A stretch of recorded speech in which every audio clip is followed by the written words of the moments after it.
Hello friends, welcome back to my YouTube channel. So ಇವತ್ತಿನ ವೀಡಿಯೋದಲ್ಲಿ carrot ಪಲ್ಯ ಹೇಗೆ ಮಾಡೋಣ ಅಂತ ನೋಡೋಣ. ಅದಕ್ಕೂ ಮುಂಚೆ ಯಾರಾದರೂ ನೀವು ಸಬ್ಸ್ಕ್ರೈಬ್ ಮಾಡ್ಕೊಂಡಿದ್ದಾರೆ, ಸೊ ಮೊದಲು ಸಬ್ಸ್ಕ್ರೈಬ್ ಮಾಡ್ಕೊಳ್ಳಿ, ಹಾಗೆ ಲೈಕ್ ಮಾಡಿ, ಶೇರ್ ಮಾಡಿ, ಕಮೆಂಟ್ ಮಾಡಿ. ಸೊ ಇವಾಗ ವೀಡಿಯೋನ ಸ್ಟಾರ್ಟ್ ಮಾಡೋಣ. ಮೊದಲು ಕ್ಯಾರೆಟ್ ತೊಗೊಂಡು ಅದನ್ನು ಸಿಪ್ಪೆ ನೀಟಾಗಿ ತೆಗ್ದು ತುರಿದಿಟ್ಕೊಬೇಕು, ವಾಶ್ ಮಾಡಿ ತುರಿದಿಟ್ಕೊಬೇಕು. ಸೊ ನಂತರ ಇದಕ್ಕೆ 3 ಇಂದ 4 ಈರುಳ್ಳಿ, ಹಾಗೆ ಒಣಮೆಣಸಿನ್ಕಾಯಿ, ಸ್ವಲ್ಪ ಕೊತ್ತಂಬರಿ ಮತ್ತು ಕರಿಬೇವು ಇಟ್ಕೊಬೇಕು. ಸೊ ನಿಮಗೆ ಖಾರ ಬೇಕು ಅಂತಂದರೆ ಹಸಿಮೆಣ್ಸಿನ್ಕಾಯಿ ಯೂಸ್ ಮಾಡಿ, ಇಲ್ಲ ಖಾರ ಕಮ್ಮಿ ಬೇಕು ಅಂತಂದರೆ ಒಣಮೆಣ್ಸಿನ್ಕಾಯಿನ ಯೂಸ್ ಮಾಡ್ಕೊಬೋದು. ಇಲ್ಲಿ ನಾನು ಒಣಮೆಣ್ಸಿನ್ಕಾಯಿನ ಯೂಸ್ ಮಾಡ್ತಾಯಿದ್ದೀನಿ. ಸೊ ಮೊದಲು ನಾವು ಇದನ್ನ ಇಂಗ್ರೀಡಿಯೆಂಟ್ಸ್ ಎಲ್ಲ ಇಟ್ಕೊಂಡು ರೆಡಿ ಮಾಡ್ಕೊಳ್ಳೋಣ.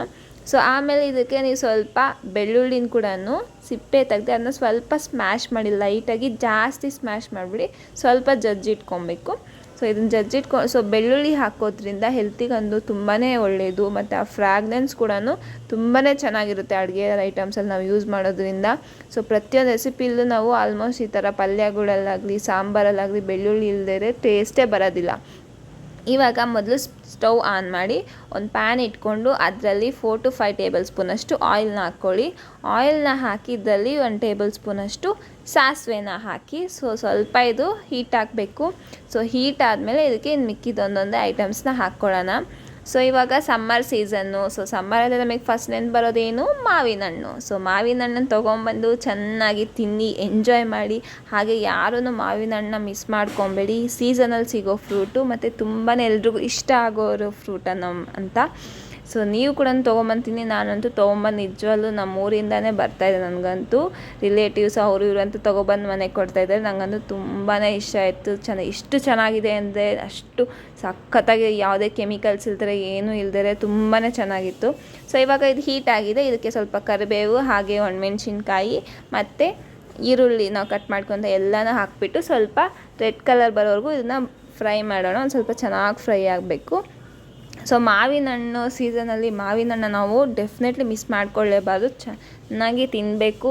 ಹಾಗೆ ಅದ್ರ ಟೇಸ್ಟ್ ಅನ್ನೋದು ನಿಜವಾಗ್ಲೂ ಮತ್ತೆ ಸೀಸನ್ ಹೊಟ್ಟೋದ್ಮೇಲೆ ಅದೇ ಮಾವಿನ ಹಣ್ಣುಗಳು ನಮಗೆ ಸಿಗೋದಿಲ್ಲ. ಸೊ ಸೀಸನಲ್ಲಿ ಬರೋ ಫ್ರೂಟ್ಸ್ನೆಲ್ಲ ನಾವು ಎಷ್ಟು ಚೆನ್ನಾಗಿ ತಿಂದರೆ ಅಷ್ಟು ನಾವು ಚೆನ್ನಾಗಿ ನಮ್ಮ ಹೆಲ್ತ್ ಕೂಡ ಚೆನ್ನಾಗಿರುತ್ತೆ. ಯಾಕಂದರೆ ಸೀಸನ್ ಫ್ರೂಟ್ಸ್ ಅನ್ನೋದು ಮತ್ತೆ ಮತ್ತೆ ಸಿಗೋದಿಲ್ಲ. ಅದಕ್ಕೋಸ್ಕರ ಮಾವಿನ ಹಣ್ಣು ಸೀಸನ್ ಅಂತೂ ಮಿಸ್ ಮಾಡ್ಕೊಳ್ಳೇಬಾರ್ದು. ಮಿಸ್ ಮಾಡಿಕೊಂಡ್ರೆ ನಿಜವಾಗ್ಲೂ ಆ ಟೇಸ್ಟ್ನ ನಿಜವಾಗ್ಲೂ ತುಂಬಾ ಕಷ್ಟ ಅಂತ ಹೇಳಬೇಕು. ಯಾಕಂದರೆ ಆ ಸೀಸನಲ್ಲಿ ಬರೋ ಮಾವಿನ ಹಣ್ಣು ತಿಂದರೆ ಎಷ್ಟು ಸಖತ್ತಾಗಿದೆ. ಹಾಗೆ ಅದು ಎಂಜಾಯ್ ಮಾಡಿಕೊಂಡು ಅದ್ರ ಮಿಲ್ಕ್ ಶೇಕ್ಸ್ ಆಗಲಿ, ಜ್ಯೂಸಸ್ ಆಗಲಿ ಮಾಡ್ಕೊಂಡು ತಿಂದರೆ ಸಖತ್ತಾಗಿರುತ್ತೆ.